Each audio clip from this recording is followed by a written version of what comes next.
If you're fixing ad hoc, one-off, like break fix problems for your prospects, and then they ghost you after you mention managed services, I'm going to show you how a short, really targeted 5 email sequence can help you restart conversations by shifting their mindset, giving them some education, and nurturing them along the way without you as a salesperson having to do all the heavy lifting. Let's dive in. So I was coaching an MSP seller recently who had a very specific issue that they brought to us. And it was, hey, we had this prospect, they had a server issue, it was a break fix problem, and we went in, we fixed it. And, the thought was, if we fix this really quickly, if we show how good our team is, if we show the quality and the caliber of our customer service, we will have earned the right to talk about managed services. So they went in there, they did their job, they fixed it.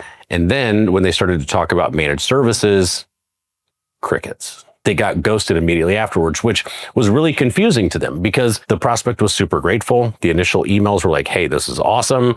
They were quick to pay. They were on top of it. They were happy. And they were confused, or the person, like the MSP seller was confused. Why couldn't we have the conversation about managed services? And here's the thing.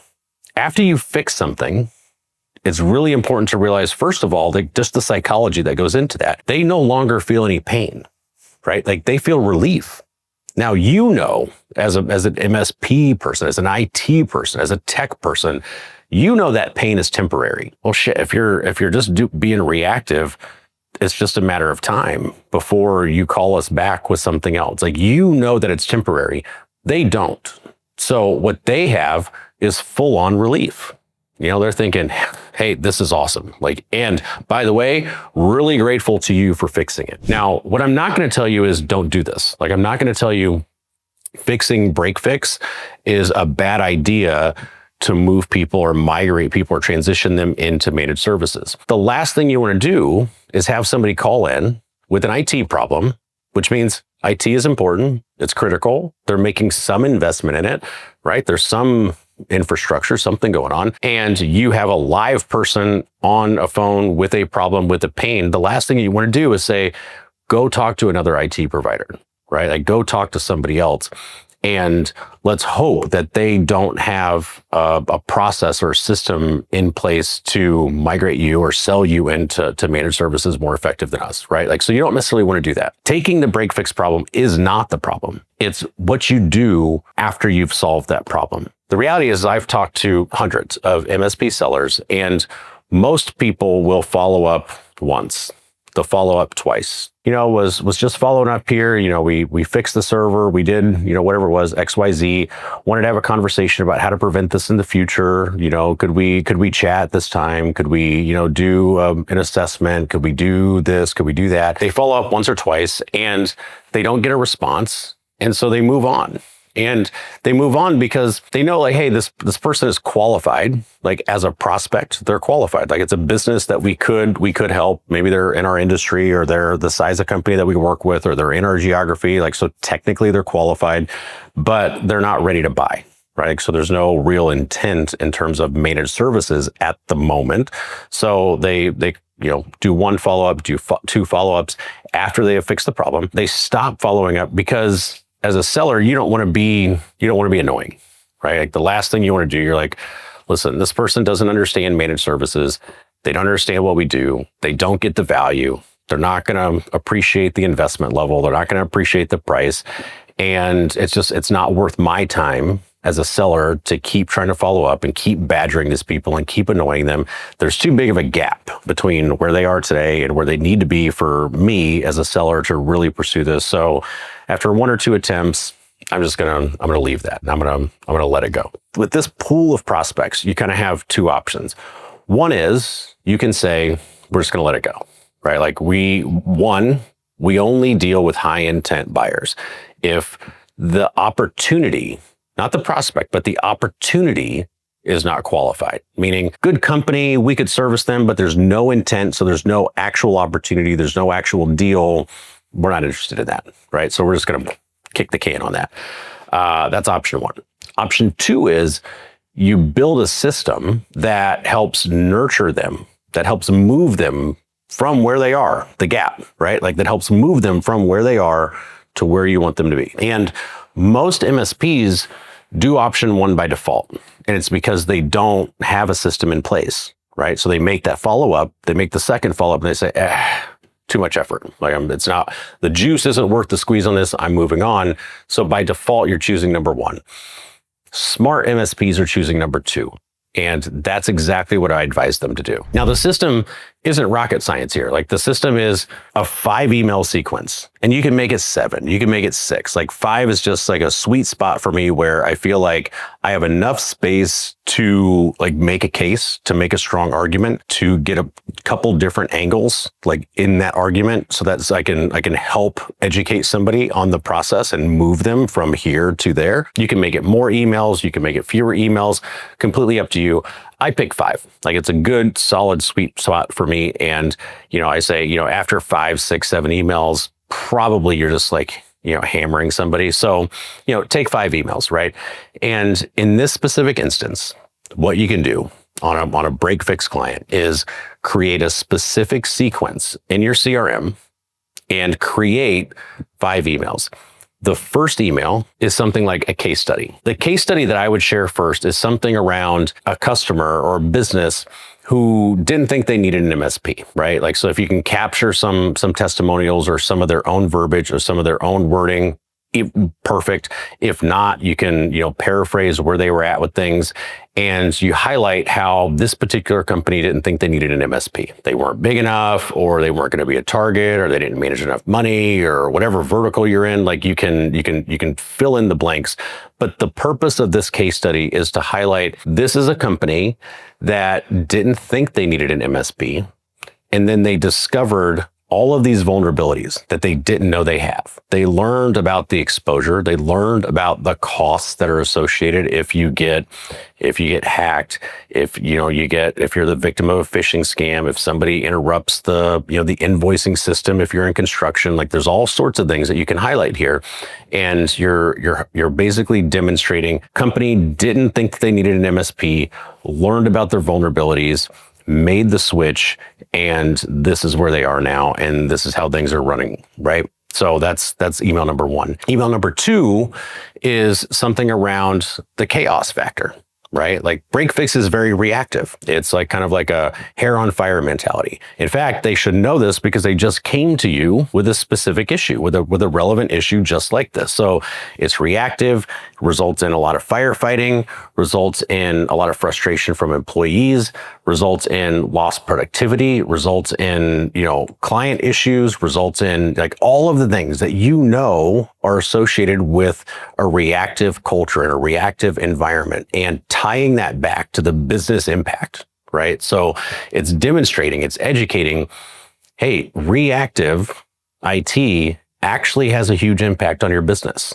And here are some of the ways: through money, through morale, through productivity, through money on growth, money on costs. You've got productivity issues, you've got morale issues, you've got all sorts of things that you can tie into, like what is the reactive environment versus the proactive environment, and what are the benefits. The third email that I would send would be around the real cost that's associated with, break fix type of environments. Okay. So you can use, I'm sure you've got a ton of examples of how reactive IT is more costly to a business than being proactive.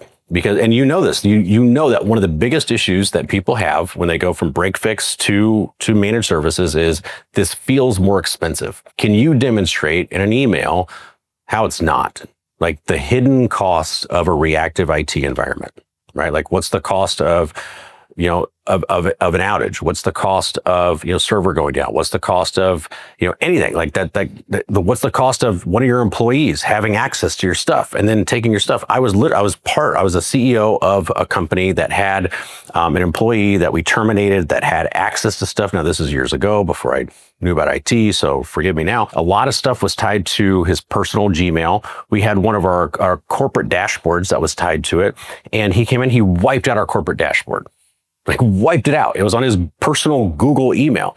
And this was a $15 million a year company. And so I very quickly learned about the cost of that. All right, I've now got to hire somebody to go stop that because he's got all the data and rebuild it at the same time, not to mention the opportunity cost that's happening in between, right? So can you highlight something like that in an email? The fourth email may be something like highlighting a strategy gap between companies that are using IT as an asset, like a strategic asset to grow and to build the business, versus people that are looking at it as an expense. And what are the costs and the difficulties of keeping up with cybersecurity? What about in an evolving world where you've got, AI changing how people are hacking your shit every single day, and new phishing scams coming out every single day, and the amount of money and resources and time that you invest into staying up to date, and all of the platforms and the programs and tech that you use to invest, and how trying to manage that on your own is asinine, right? Like, it's like,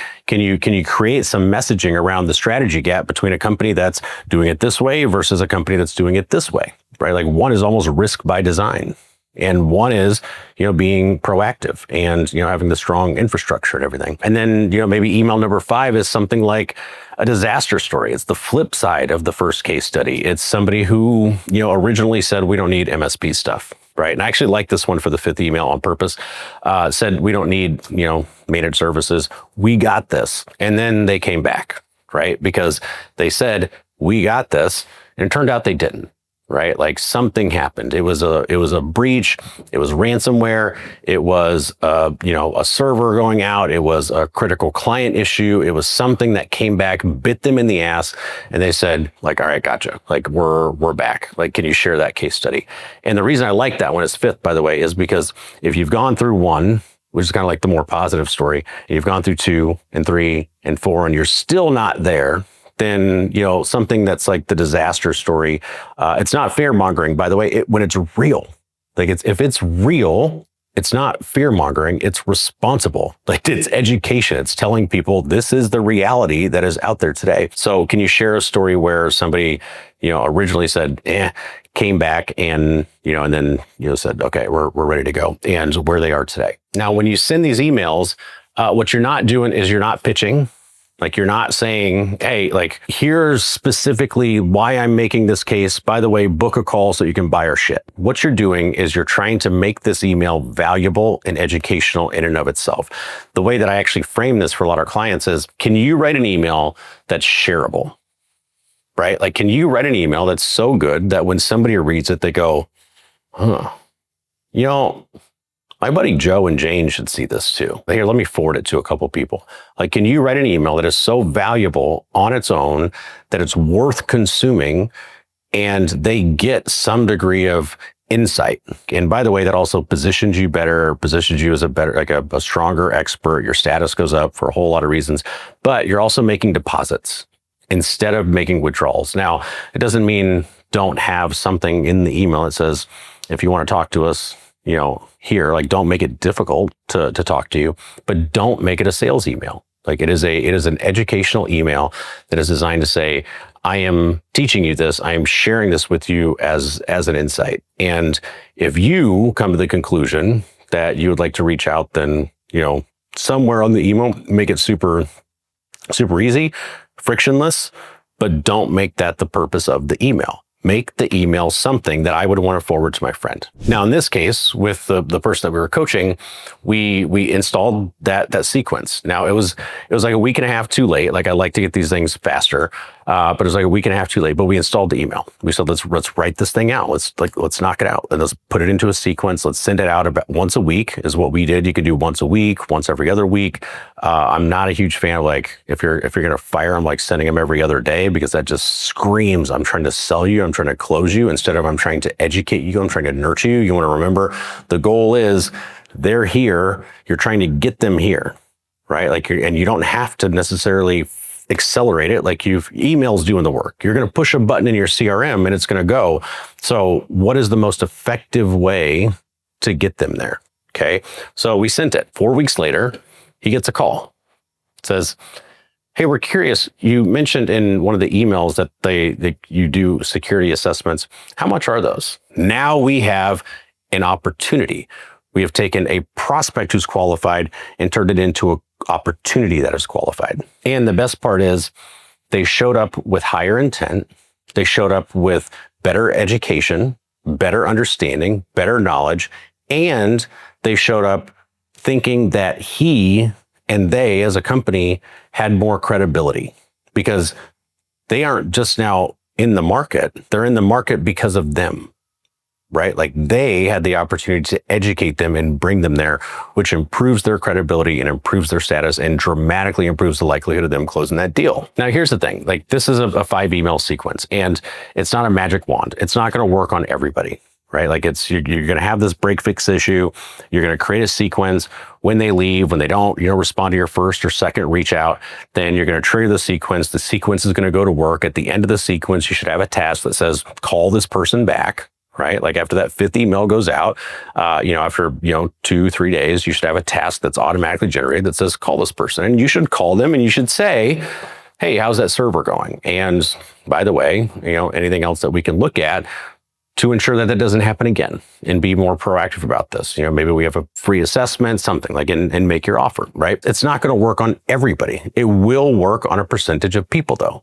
And in the MSP world, a few deals, it makes a lot of difference in terms of revenue. So the small percentage is worth the effort.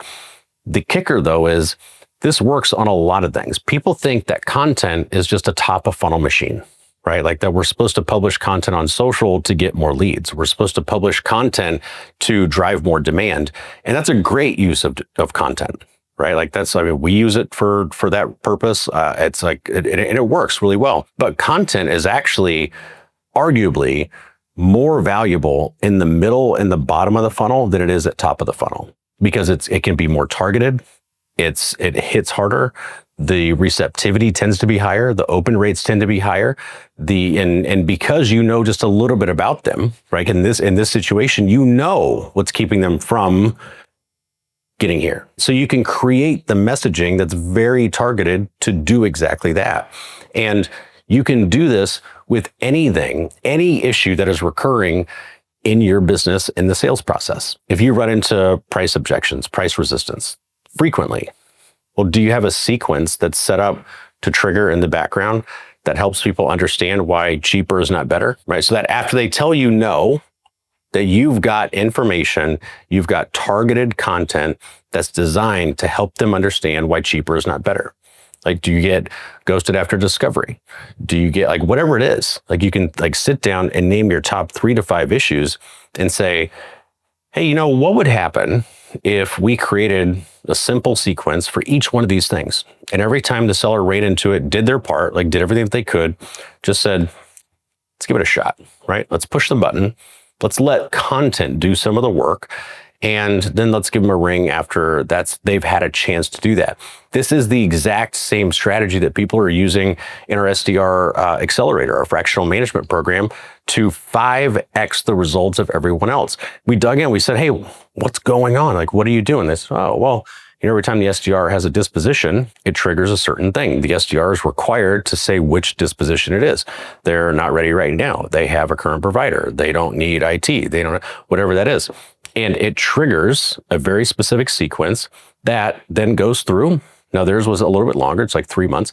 And the SDR is calling after 3 months. Well, they're calling a very different list, I promise you, than everyone else. So this isn't just a break fix issue. This is how are you using content? How are you using automation? How are you using messaging and strategy to sell asynchronously for you? Because the best part is, as a salesperson, this is working for me in the background, right? I'm going, okay, I don't have to call every single week. I don't have to badger this person. I don't have to do all these things. What I can do is I can let this do some of the work for me. And then when I call, in some cases, I'm calling a warmed up prospect and it will change the game for you. My recommendation, name the very specific sticking point, right? That you are targeting. In this case, break fix. Okay. So somebody ghosts you after break fix. Let's name that as the problem. Now, all right, what are my best arguments for that person? If I could sit down that person and say, okay, hear me out. Here's my argument for this, and here's all my evidence for it. This is the best case that I've got. Get all that together, right? So name the sticking point, get all your evidence and your arguments together, then plug that in and sit down and write a 5 email sequence. Again, don't make it salesy, make it value add. Make it educational, make it something that they want to share with people. Write those emails. Then fourth, plug them into your CRM, into a sequence. Make sure to add a task for yourself or for your salesperson to call at the end of that sequence. And then fifth, track it. And then sixth, I guess, just repeat that whole damn thing for all of the major sticking points and see what happens. So I hope that helps. Really, really good way to be using content in addition to using content for, top of funnel lead generation, everything like that. And if this has been helpful, feel free to do one of two things. We've got the MSP Sales Toolbox, which is a collection of resources, templates, playbooks, frameworks, you name it, things that we use with clients. We drop them in periodically into the toolbox and we update that frequently.